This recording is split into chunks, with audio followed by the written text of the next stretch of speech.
나아마 사람 소발이 대답하였다. 입을 다물고 있으려 했으나 네 말을 듣고 있자니 화가 나서 참을 수가 없다.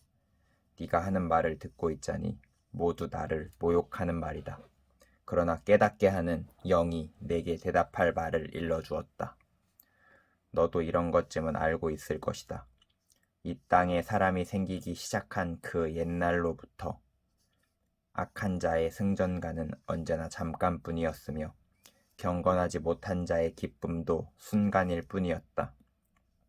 교만이 하늘 높은 줄 모르고 머리가 구름에 닿는 것 같아도 마침내 그도 분토처럼 사라지고 말며 그를 본 적이 있는 사람도 그 교만한 자가 왜 안 보이느냐고 물으리라는 것쯤은 너도 알고 있을 것이다.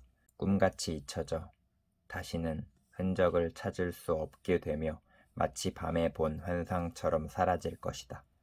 그를 본 적이 있는 사람도 다시는 그를 볼 수 없으며 그가 살던 곳에서도 다시는 그를 볼 수 없을 것이다.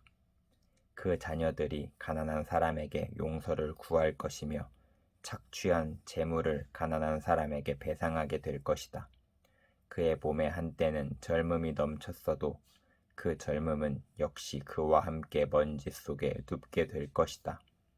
그가 혀로 악을 맛보니 맛이 좋았다. 그래서 그는 악을 혀 밑에 넣고 그 달콤한 맛을 즐겼다.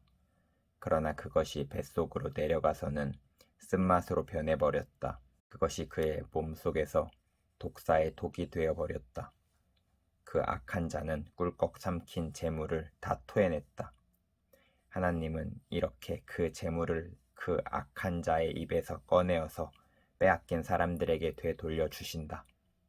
악한 자가 삼킨 것은 독과도 같은 것, 독사에 물려 죽듯이 그 독으로 죽는다. 올리브 기름이 강물처럼 흐르는 것을 그는 못 볼 것이다. 젖과 꿀이 흐르는 것도 못 볼 것이다. 그는 수고하여 얻은 것을 마음대로 먹지도 못하고 되돌려 보내며 장사에서 얻은 재물을 마음대로 누리지도 못할 것이다. 이것은 그가 가난한 이들을 억압하고 돌보지 않았기 때문이며 자기가 세우지도 않은 남의 집을 강제로 빼앗았기 때문이다. 그는 아무리 가져도 만족하지 못한다. 탐욕에 얽매여 벗어나지를 못한다. 먹을 때에는 남기는 것 없이 모조리 먹어 치우지만 그의 번영은 오래가지 못한다. 성공하여 하늘 끝까지 이를 때에 그가 재앙을 만나고 온갖 불운이 그에게 밀어닥칠 것이다. 그가 먹고 싶은 대로 먹게 놓아두어라. 하나님이 그에게 맹렬한 진노를 퍼부으시며 분노를 비처럼 쏟으실 것이다. 그가 철 무기를 피하려 해도 놋 화살이 그를 꿰뚫을 것이다. 등을 뚫고 나온 화살을 빼낸다 하여도 쓸개를 휘젓고 나온 번쩍이는 활촉이 그를 겁에 질리게 할 것이다.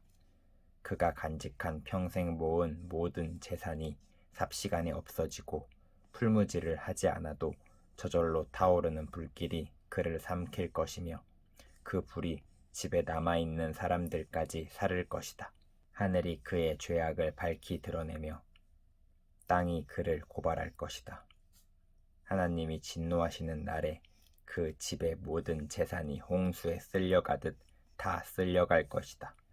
이것이 악한 사람이 하나님께 받을 몫이며 하나님이 그의 것으로 정해주신 유산이 될 것이다.